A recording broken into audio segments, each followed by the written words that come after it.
Sudah hampir 2 minggu berlalu sejak memasuki bulan Mei. Sampai sekarang siswa dari Wetrum masih belum menunjukkan tanda-tanda pergerakan sedikit pun. Ayanokoji tidak mengerti apa yang sebenarnya anak itu pikirkan.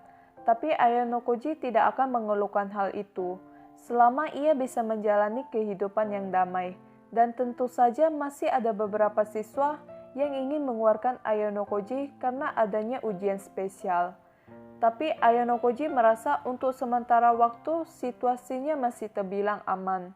Setelah hasil ujian diumumkan, Ayanokoji mendapat banyak perhatian, tapi sekarang sudah sedikit berkurang. Bahkan teman sekelas Ayanokoji yang melewatinya sudah tidak lagi melihatnya dengan aneh. Pagi hari di pertengahan bulan Mei, Ayanokoji dan Horikita sudah janjian untuk bertemu di lobi asrama. Sembari menunggu Horikita, Ayanokoji memeriksa aplikasi OAA yang memperlihatkan pembaruan nilai siswa setiap bulan. Ayanokoji bisa melihat pembaruan untuk kelas 2. Setelah mendapatkan nilai sempurna pada ujian khusus di bidang matematika, dan bila digabungkan total nilai 5 mata pelajaran Ayanokoji adalah 386 poin. Hasilnya nilai akademik Ayanokoji menjadi A-, dan berikut perubahan penilaian Ayanokoji. Sebelumnya keseluruhan kemampuan Ayanokoji adalah C dengan nilai 51. Sekarang naik menjadi B dengan nilai 62. Bahkan keseluruhan kemampuan Ayanokoji sudah melebihi Keisei dan Akito.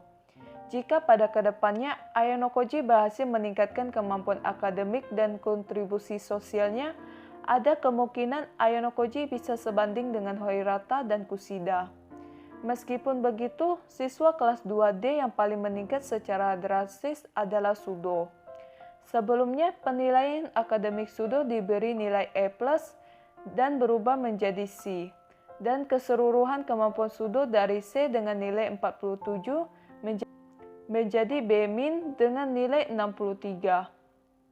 Ini bisa dikatakan adalah perkembangan yang luar biasa bagi Sudo. Selain Sudo, keseluruhan kemampuan siswa yang lain juga meningkat dari tahun lalu. Sebagian besar mereka adalah siswa yang menerima penilaian rendah di bidang kontribusi sosial ataupun kemampuan berpikir. Dengan kata lain, mereka telah mengalami peningkatan di bidang tersebut. Beberapa saat kemudian, Horikita datang dari lantai atas dan berjalan menghampiri Ayanokoji.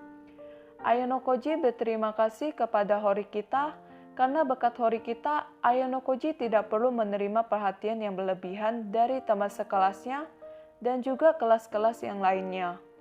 Ayanokoji juga tidak perlu khawatir dengan reaksi para pemimpin kelas 2 lainnya, sebab Sakayanagi dari kelas A sudah mengetahui tentang Ayanokoji sebelumnya, dan Ruen dari kelas B pernah dihajar Ayanokoji habis-habisan. Untuk Ichinose dari kelas C sendiri, Ayanokoji merasa Ichinose sudah tahu bahwa ia bukan orang biasa dari perkataan Ichinose di Kiyake Mall tempo hari.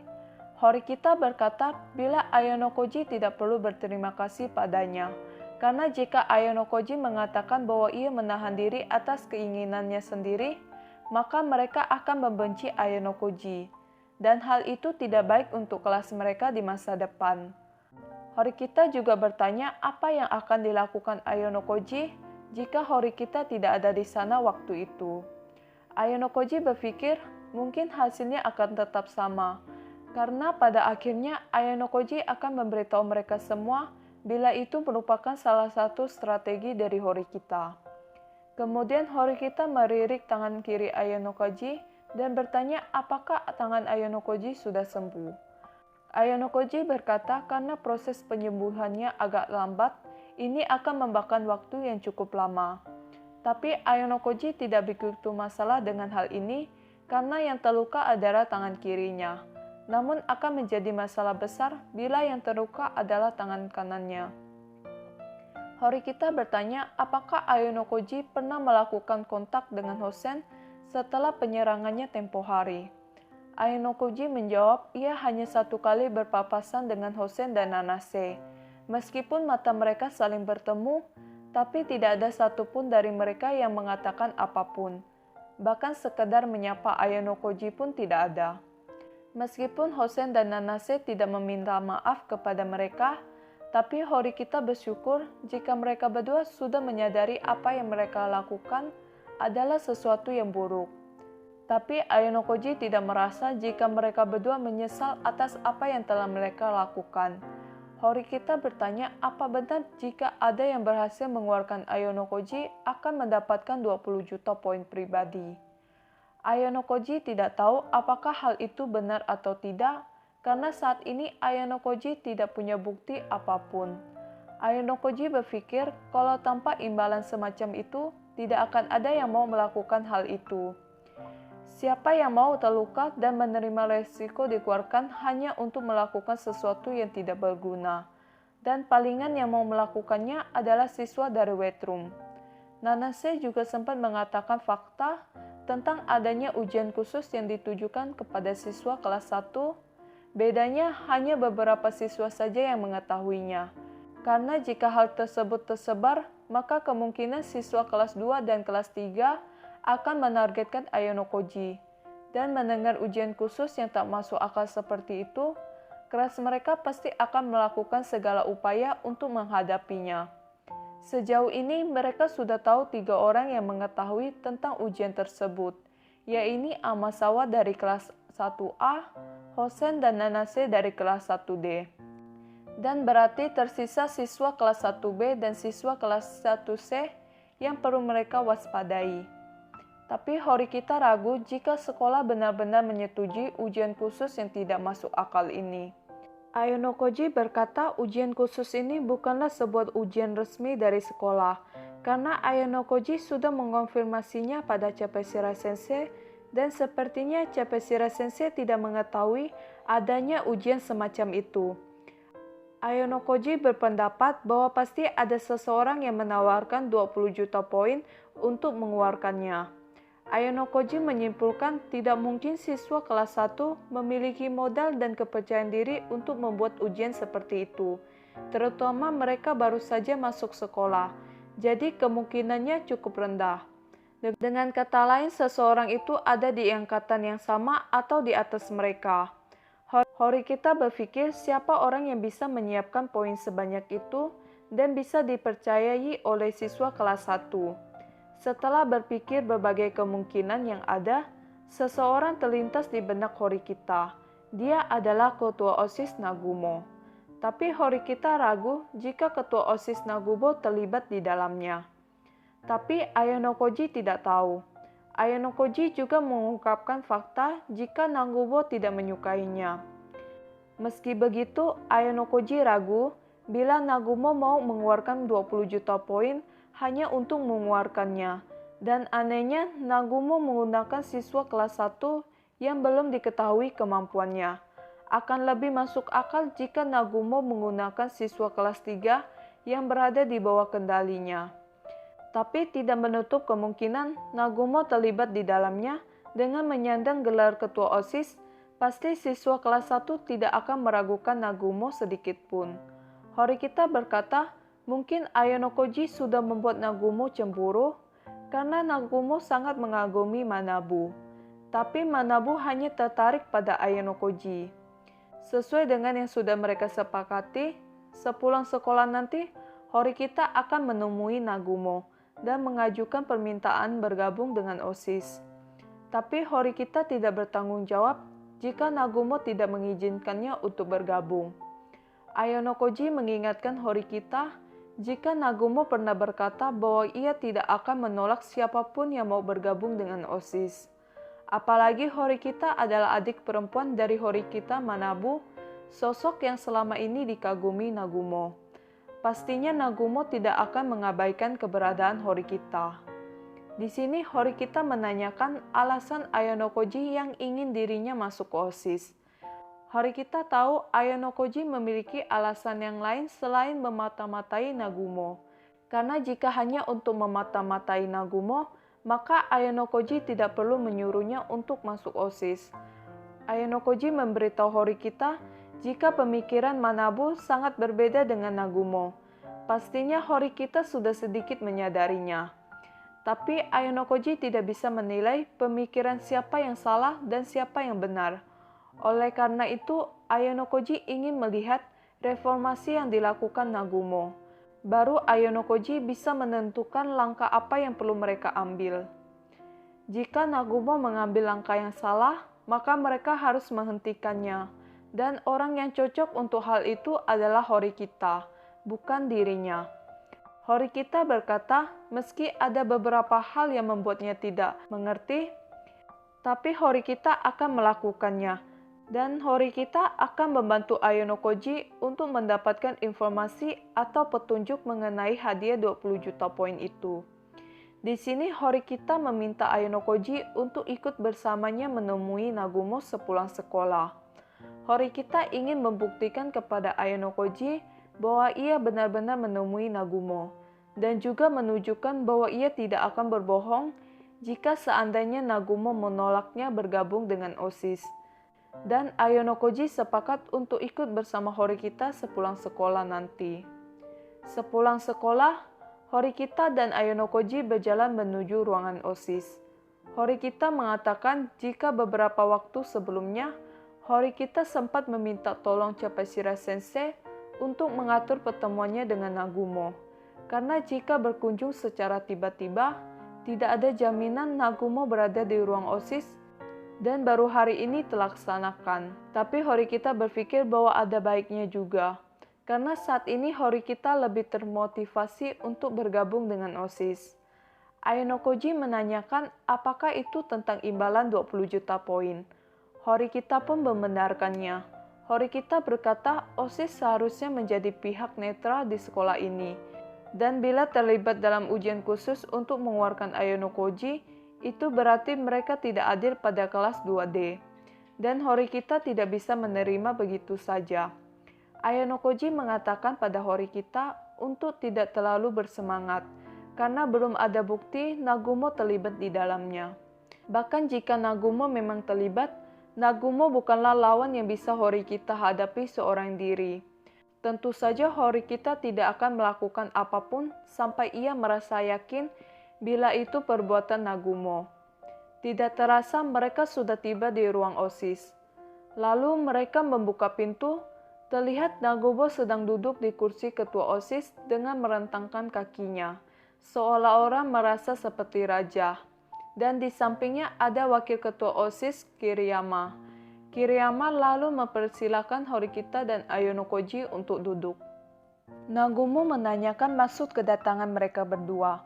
Horikita pun mengatakan keinginannya untuk bergabung dengan OSIS. Awalnya Nagumo tampak terkejut, namun kini berubah menjadi bersemangat. Tapi Nagumo berkata bila sebenarnya ia tidak ingin Horikita bergabung. Horikita bertanya apakah Nagumo tidak menerimanya saat ini. Sebenarnya Nagumo tidak tertarik dengan motif mereka. Selama masih ada kursi yang kosong, Nagumo akan menerima siapapun. Tapi Horikita itu spesial. Nagumo menanyakan alasan Horikita bergabung dengan OSIS. Untuk mengelabui Nagumo yang mampu membedakan antara kebenaran dan kebohongan, Horikita menutupinya dengan menggunakan beberapa fakta seperti ia dan Manabu sudah berbaikan. Oleh karena itu, Horikita tertarik dengan OSIS, tempat di mana Manabu mengabdikan diri untuk sekolah, dan sekarang Horikita ingin berjalan di jalan yang sama dengan Manabu. Nagumo pun berasumsi jika Horikita memiliki keinginan menjadi ketua OSIS.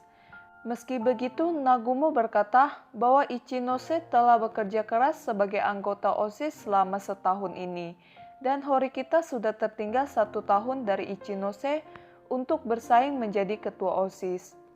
Horikita yang memiliki tekad yang kuat menjawab, itu bukan jarak yang tidak bisa ia kejar. Kiriyama berpendapat Horikita memang tidak mirip dengan Manabu. Tapi sekarang Horikita benar-benar terlihat seperti adik Manabu.